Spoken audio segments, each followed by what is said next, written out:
Hello and welcome back to Odds Now. It's time for another daily betting briefing on the Euro 2024 tournament. It's been tough going on the betting so far, I would say. A lot of the favourites that we fancied to go well have been stunned, and a lot of the underdogs we fancied to go well haven't quite lived up to expectations. But it's very early days. We're still in match day one. This is the last day of match day one, actually, which means there is no 2 p.m. game, sadly. So we're going to just be focusing on a 5 p.m. and an 8 p.m. kickoff here in UK time.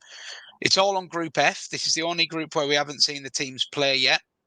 We've got Portugal, strong favourites to go through this group, and then Turkey and the Czech Republic probably vying for second and third. I say this very carefully now because it's been quite a chaotic Euro so far. And Georgia, the team that we have kind of discounted from getting through this group, which is surely a boost to their morale in the camp, hearing that we've discounted them because our form is not exactly red hot as I touch. But today could be the day it turns. I'm quite hopeful. We're going to look at Georgia's game first. They take on Turkey in the 5 p.m. kickoff. And Brad, as I say, Georgia, we talked about both of these teams at length in our Group F preview. Turkey, quite a young squad, a lot of potential there. Players like Arda Güler, Kenan Yildiz, real promise for the future. Hakan Çalhanoğlu dictating in the midfield. But they have got their fragilities. They come up against a Georgia side who have qualified for their first ever European Championship, but struggle for goals. Pretty solid but unspectacular team. Couple of obvious threats in there, but looks like there's a golfing class. We've said that before, though. How do you see this game going?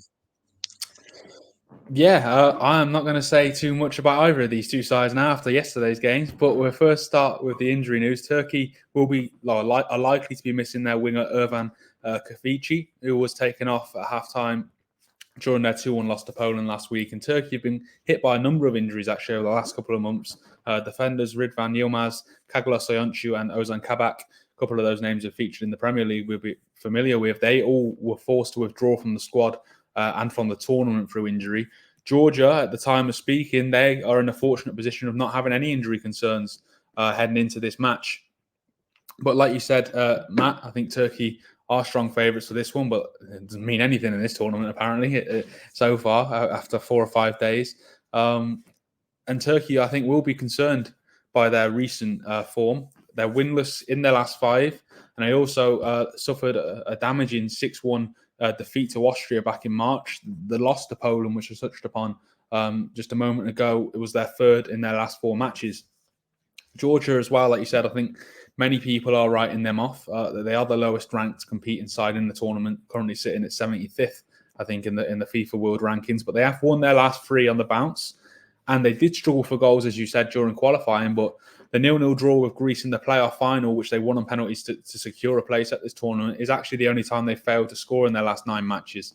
So, well, we'll move on to the best bets towards the end of this video. But yeah, lately they have been pretty solid in front of goal.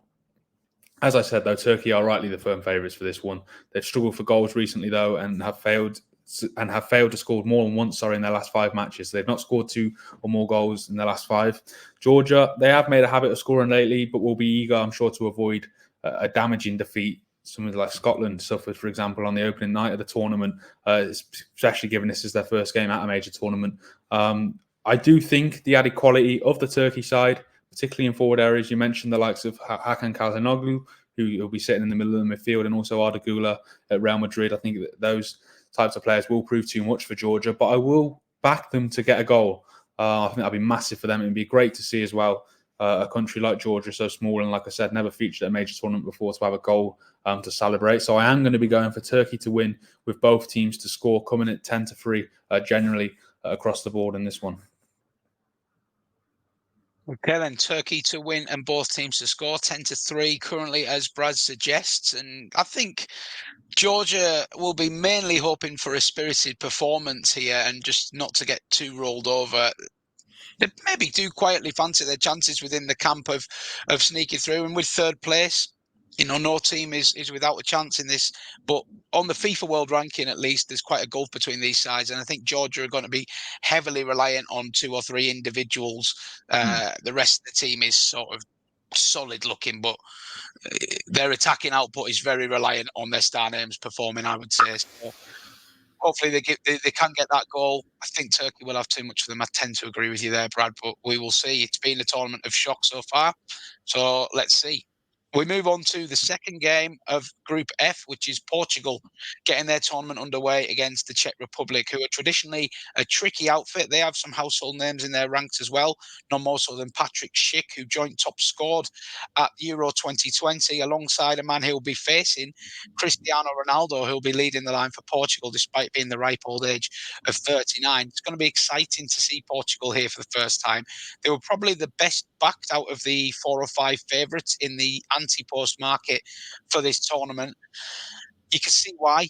Plenty of star quality. I suppose the reservations, like a few of these big teams, would maybe be the back line, which should be tested by the Czech Republic here, I would imagine.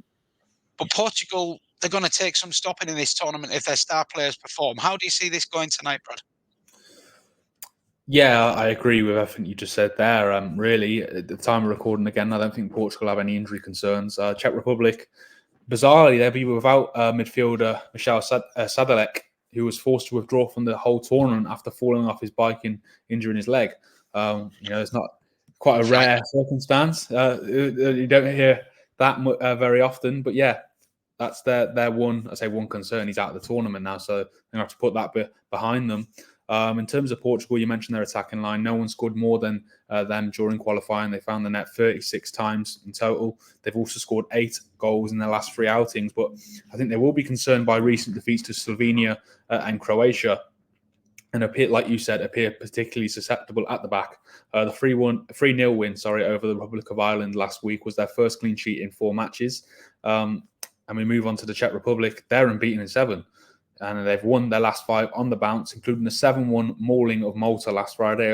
It's Malta at the end of the day, like we said, is not the strongest of opposition, but they are in good form in front of goal. Their manager, like you said, Ivan Hasek, will be grateful for the return of striker Patrick Schick as well, who we saw what he did at Euro 2020. Netted 5 goals, became very, very close to winning the Golden Boot, missing out to Ronaldo in that tournament.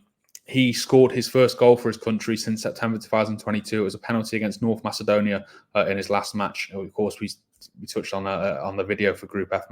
Schick has been ravaged by injuries since that tournament 3 years ago. But I think he's been fit at club level now since January, and he'll be looking to leave his mark on this tournament again. I'm sure Portugal, as we've touched on again, they have an embarrassment of riches in attacking areas, but I think there are question marks around them at the back. Look, they did keep 9 clean sheets in 10 matches in qualifying, but when you look at that qualifying group, I think there's some significantly weaker opposition that they're coming up against. I think the highest ranked side in their group, other than themselves, was Slovakia, who are 48th in the FIFA World Rankings. And they played Croatia, as I said, they lost to them 2-1 recently. And we saw what Croatia and how they fared against Spain on Saturday, yet Croatia still managed 16 shots in their goal during the win over Portugal. So again, they do appear particularly weak at the back. Czech Republic, as I touched upon, are in fine scoring form, having netted 17 in their last 5. And I'm sure they'll be looking to test that Portugal defence, as you said, there, Matt. And I back them to do that. I think Portugal, as I said in the Turkey-Georgia game, will ultimately have too much for them here due to their attacking flair. But I do, again, expect Czech Republic to find the back of the net here. So I'm going to go for Portugal to win with both teams scoring, coming in at 12-5 at Bet365, at the time of recording. Yep. Another score and win selection for Brad, then Portugal to win and both teams to score, coming in at 12-5. And you can double them up with Bet365 for just shy of 13-1 for the double. So there are best bets there today, expecting the goal frenzy to continue. And it has been a tournament of goals so far, hasn't it, Brad? Quite surprising. We associate tournaments early on, at least, with being quite cagey and teams easing themselves in. But aside from, I suppose, England and France, who grinded out a couple of 1-0 wins, really, the goals have been flowing. They really have. And that's part of my thinking here as well. Like we said, we saw Romania yesterday putting 3 past Ukraine. You touched on the games on Saturday. There were plenty of goals. The opening game, 6 goals with Germany in Scotland. I'm not particularly sure what it is, or whether it's an approach, the way teams approach the game now. But yeah, I expect that to continue today. With, like I said, with both teams finding the back of the net. But ultimately, I think Turkey and Portugal will have too much going forward. But fingers crossed we get these ones right. Yeah, I have a little bit of a theory on the goals. I think it may be the fact that third place can now go through and one win is often enough. I think maybe these first games we're seeing teams just approach it with a little bit more ambition than traditionally was the case when only 2 of 4 went through, and you do have to be a little bit cagey in your opening game. And yeah, let's hope that that trend continues today with our score and win selections. Well, we haven't been banging in the winners in the group stages, but some of our pre-tournament bets are looking really decent at the moment. I don't want to jinx them because they're not in yet, but we do have a couple that are poised to land. Fingers crossed for them. Please do let us know how you're enjoying these videos, and hopefully the results will turn very quickly. I hope you enjoy the football today, and please stick with Odds Now throughout the tournament for the latest betting content. Take care. We'll see you again soon.